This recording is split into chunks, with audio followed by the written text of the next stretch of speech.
Calgary Flames head coach Ryan Huska was recently interviewed by Eric Francis of Sportsnet, and he revealed a lot about his plans for the future of the Flames. Huska addressed the situations revolving around young guns like Matt Coronato and Jakob Pelletier, and even talked about the defensive conundrum and a bit about the goaltending situation as well heading into training camp and the regular season. We're going to dive into it all, but first I want to welcome you to Flames Digest. I'm Mark Griffith. If you're new around here and you love the Flames, make sure you subscribe so you can stay up to date on all the latest news, updates, reports, and rumors revolving around your Calgary Flames. We would love to welcome you to the Flames Digest family. Lots of love going around in the Flames Digest family. All my love goes out to you. But let's start this one off with Coronato and Pelletier. No, that's not supposed to say Coronato / Pelletier. That's just the way that these graphics sometimes get made and get sent. But either way, we've got a good article. It's pretty much the rest of the article from yesterday's video. If you want to see that, it was mostly about Pospisil and Zarian, kind of the situation around who to play at center. So if you want to go watch that one first and then this one, it might make a little bit more sense. But without further ado, let's hop into the rest of this article here. So we sat down with Huska. This, of course, from Eric Francis of Sportsnet. He said, we sat down with Huska for a lengthy one-on-one chat in which he addressed several other camp battles and storylines to watch for. So here's the question from Sportsnet, pretty much from Eric Francis. He said, what do you need to see from Matt Coronato in camp for him to stick with the team? Now, before we get to Huska's answer, let's all remember, last year, Matt Coronato made the team out of training camp, out of the preseason, and it was kind of, really exciting. He was supposed to stick with the team. Everyone kind of envisioned, oh, this is his chance. He did it. He's going to play all 82 games, and then it kind of fell off for him, and we saw some other young guys come up, the aforementioned Martin Pospisil and Connor Zary, but Coronato, again, finds himself in the same situation he was in last preseason and offseason and training camp. So he really needs to stand out in order to crack the roster this time around, which is funny because it seems like we traded away all our good players. There's no more Lindholm anymore, no more Mangiapane and people like that. But the Flames have added so many veteran pieces that could find more ice time than Coronato. But what's Huska looking for? Well, he said, for me, Matty is a guy we need to score. We need him to generate some offense, but he has to do it in a responsible way. I want to be able to trust him on the ice when he's doing that. I'm not saying I don't right now, but I want to know that if we're in a game, we're up 3-2 with 5 minutes left, that he's going to do the right things defensively because the goals and assists will always follow him. He's a shooter, so I'd love to see him have an exhibition season where he's able to put a few goals up on the board and feel really good. All these players have to push people out of roles, and so he's no different. And it will be a tough battle for him.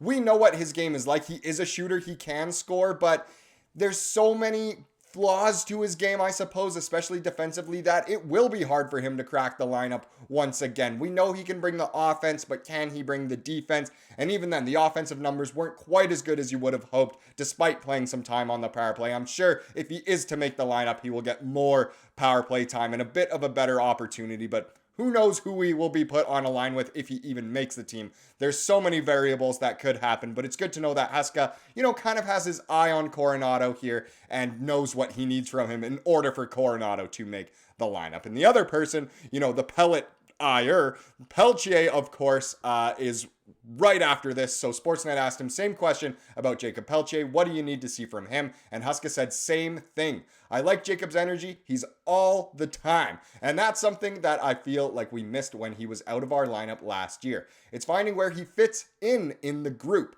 Like, are you someone that's going to play higher up in the lineup, or are you a guy that's going to be a checking line guy? Are you going to be a guy that's going to grind in a fourth line role? Those are all things that are going to be up to the player. He's going to have to decide where he fits in and find a way to make a job permanently. It's all about finding a role here when it comes to Pelletier. We kind of already know Coronato's role is a scorer and what he needs to improve on. Pelletier, it's more so, look, we know what isn't there. We just signed you.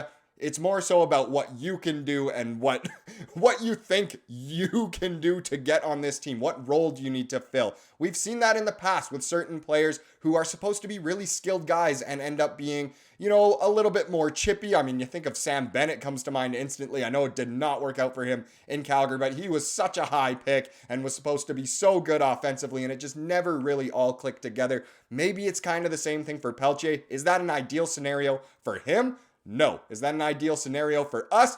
No, we used a first round pick on him. But either way, for Pelletier to make the lineup, he's really got to do one thing really well that will make him fit in this lineup. And it's good that Huska is kind of revealing all of this information to us. It kind of puts us at ease as Flames fans to know where his mind is at, so that we know where the organization is at, and so that we can kind of know who to expect to be playing, sort of thing. Now, if we get into the rest of the questions, they kind of fall under the defense/goaltending chapter here. I have no idea why the graphics came out like that, but hey, we're just going to deal with it. But we'll start with the defense here. So Sportsnet asked, as a defensive pair, you liked Weegar and Miramanov together. From there, is it all about trying to find who fits better with Rasmus Andersson, whether it's Kevin Ball or Jake Bean? Very good question. It kind of, hits it on the head with pretty much all about the defense that we've been talking about since we have so many defensemen. Who the heck is going to be playing together and who's even going to be in the lineup? So Huska said, yes,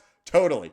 And then there's Tyson Barrie, there's Jared Tenorti, Joel Hanley, Braden Bahal. They're all in there. So we have competition on the back end. Well, we certainly knew that. Weegar and Andersson are not coming out of the lineup. Those are guys that we're going to lean on. There's a lot of competition for all of the other spots. So if someone has an off night, well, hey, no problem. This guy's going to go in and give us something. I really like that part of our back end. There's a lot of guys that we feel are capable of playing right now. So it's going to be up to them to grab hold of it. So there you go. Once again, we know for sure, like it says right at the top there, Weegar and Andersson are never going to be the guys out of the lineup. We already knew that. And it really does sound like, Miramanov for sure will be playing with Weegar again, at least to start the season. And, Bean is in there for sure. And Ball is in there for sure. Beanball, boom. Beanball, boom. They're all in there, definitely. So who's kind of going to be that sixth guy? It'll be very, very interesting to see. But Huska, he's not worried about it. I'm sure they'll find the right guy. Who knows? Maybe a couple of those other guys will come out at some point. And again, so much experimentation can happen, whether it's like in the center position we talked about yesterday, whether it's with the young guys like Coronato and Pelletier, and even with all of these defensemen. Huska's not worried about it. He knows what he needs to do, and he knows what he needs from the players, which I think makes sure that the players know what they need to do, which really at the end of the day is all you can ask for. Now, the next thing doesn't really have to do with any sort of position. It has to do with the team as a whole. But the question asked was, is the underdog mentality something you feel like your players will embrace? And I love Huska's answer here, especially if we were a team that was expected to do well this season. But either way, I liked Huska's answer. So Huska said, to me, that's outside noise, and I'm going to try to keep all that outside noise away. First of all, it's nothing we can control. You can't control what someone thinks of you or what they say about you. So why waste your time and energy on it? I go back to the standard again. What matters is what guys expect of each other inside the dressing room.